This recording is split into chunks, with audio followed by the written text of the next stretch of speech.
meu nome é Arthur. Eu vou apresentar o trabalho Escalando Feedbacks no Ensino de Programação através da comparação de códigos de alunos, orientado pela professora Carla e pela professora Laura. Primeiro, eu gostaria de agradecer a oportunidade de apresentar. Vamos lá. Primeiro, quem sou eu? Eu sou aluno de Ciência da Computação, sou bolsista CNPq, bolsa conseguido através do professor Carlos Eduardo Pedreira e também membro da equipe do Machine Teaching, projeto que vou apresentar a seguir. Vamos lá. E o que é o Machine Teaching? Machine Teaching é um sistema de aprendizado online de programação. Já foi utilizado por mais de 100 turmas, 40 professores e 3.200 alunos, que está em uso atualmente na UFRJ. E quem toca esse projeto é uma equipe composta de 5 professores e 11 alunos, incluindo eu. Já trazendo de maneira mais prática e visual o que é o Machine Teaching, ele consiste nessa plataforma em que o aluno resolve exercícios de programação. Então aqui podemos ver destacados a parte contendo o enunciado do problema, uma parte para o aluno escrever o seu código, inclusive uma parte para ele escrever testes também, e uma outra parte em que aparece um feedback depois que ele executou e submeteu a sua solução.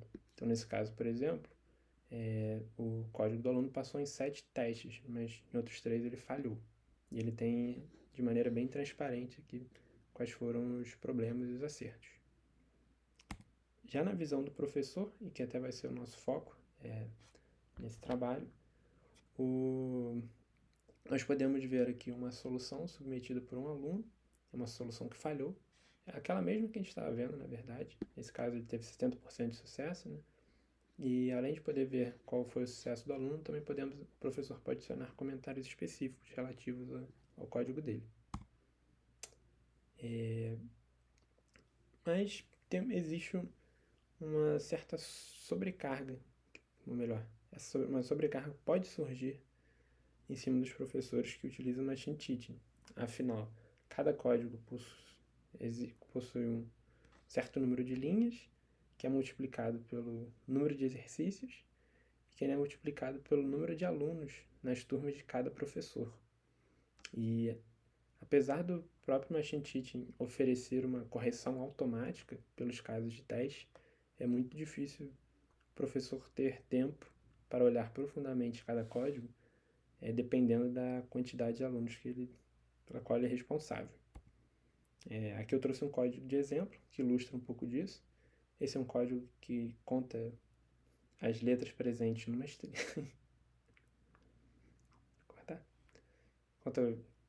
Esse é um código que conta as letras presentes numa string. E, a princípio, ele estaria 100% correto pelos casos de teste. No entanto, ele apresenta um else completamente desnecessário. Para muitos até poderia ser uma má prática. E esse é um caso que passaria despercebido pelo sistema de correção automático, que necessitaria que o professor olhasse com calma para essas linhas da solução. E bem, esse problema já foi abordado antes, em relação a essa análise mais profunda diante de uma grande quantidade de códigos? Na verdade, sim, e no geral as abordagens se dividem principalmente em soluções que envolvem aprendizado de máquina e outras que envolvem uma abordagem sintática, né, de distância de adição em árvores. No entanto, a maioria das que foram vistas até então exige um custo computacional alto e um esforço manual, seja para rotular alguns exemplos ou até, de alguma maneira, fazer uma busca por códigos, e além de não serem soluções exatamente interativas, né? Soluções que são executadas de uma vez só, em cima de códigos já existentes.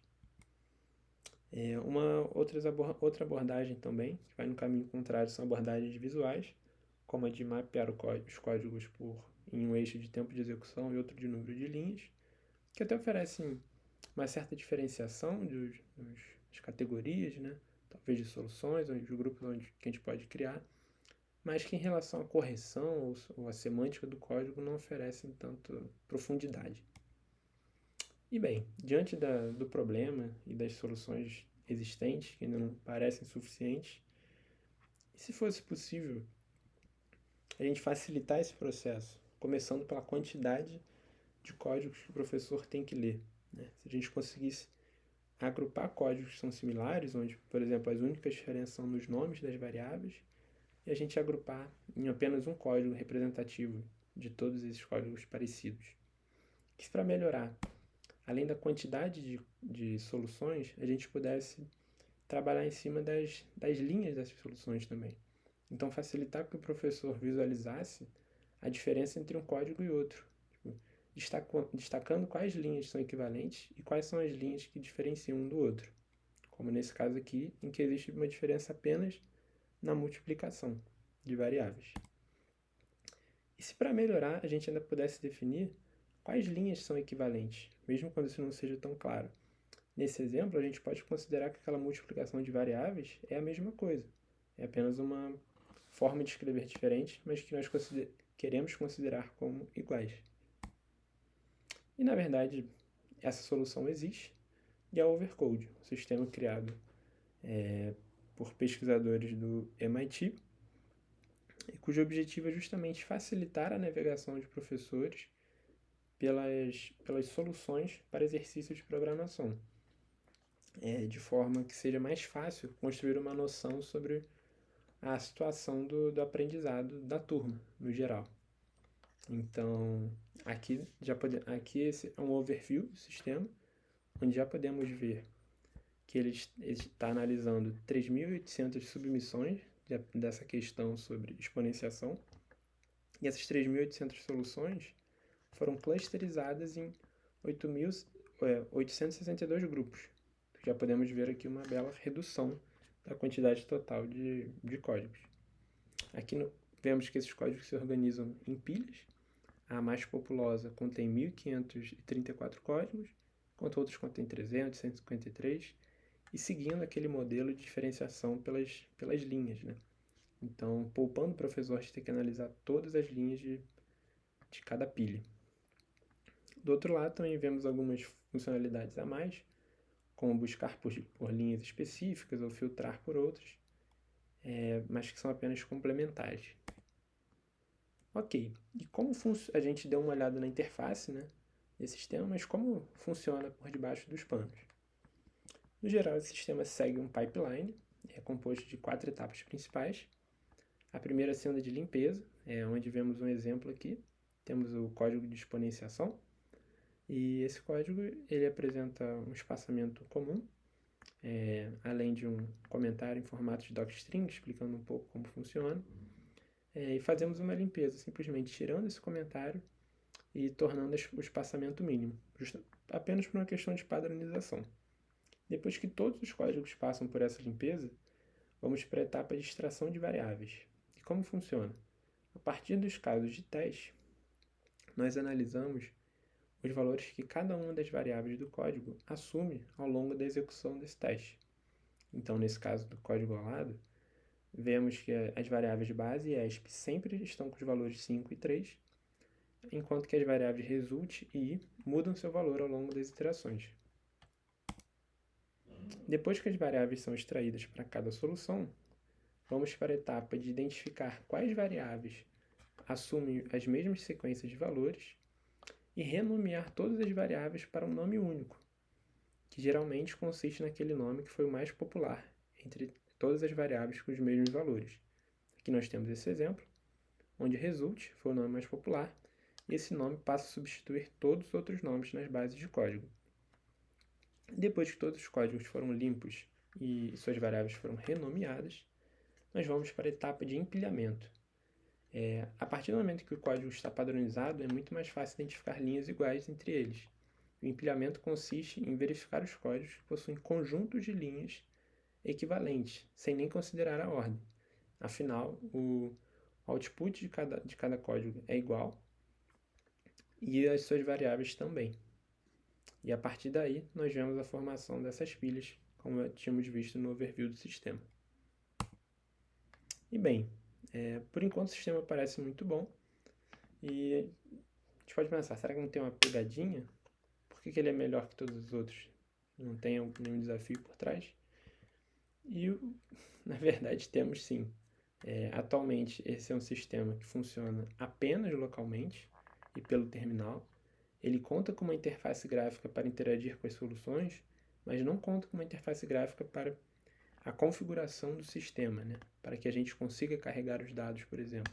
Tudo isso, né, tem que ser feito de maneira manual, mexendo com arquivos e pastas, e as etapas de processamento devem ser feitas pelo terminal, exigindo um grande esforço de personalização dentro do sistema de cada pessoa.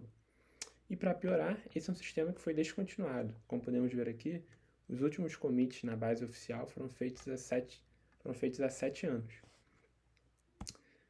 E, em parte por causa disso, e por outros motivos que podem ter envolvido a pesquisa, por mais que o sistema tenha havido um esforço, né, em seguir a orientação a objetos e alguns outros padrões, ele apresenta uma grande quantidade de code smells, mais práticas, né, de programação, de engenharia de software, que dificultam bastante a interação com ele hoje em dia.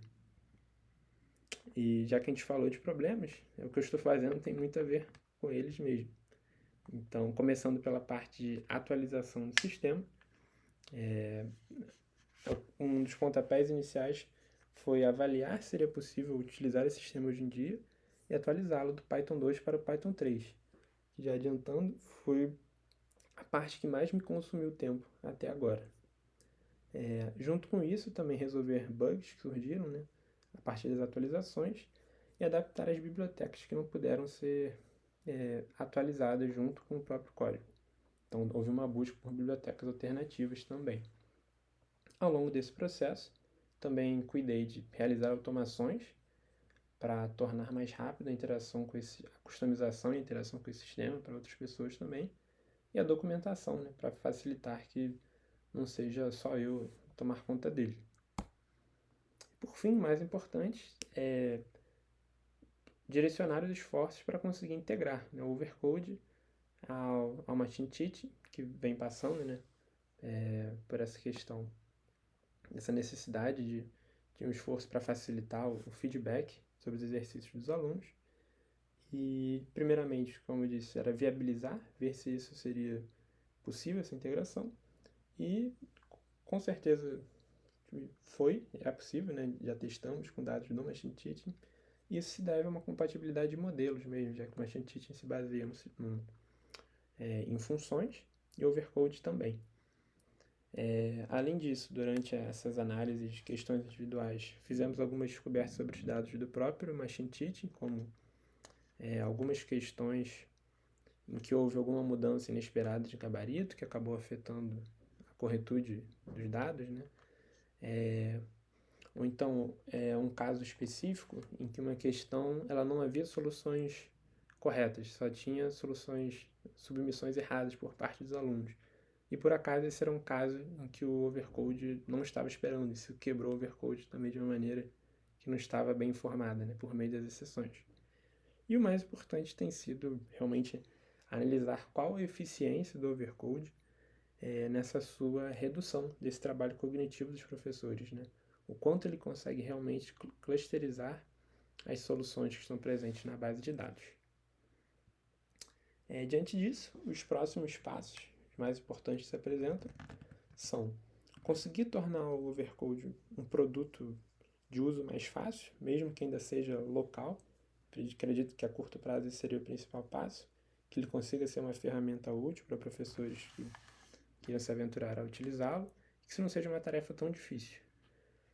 O segundo passo é refatorar, que é principalmente para facilitar sua manutenção, melhorar sua performance, e conseguir torná-lo integrável com quaisquer outros serviços, né?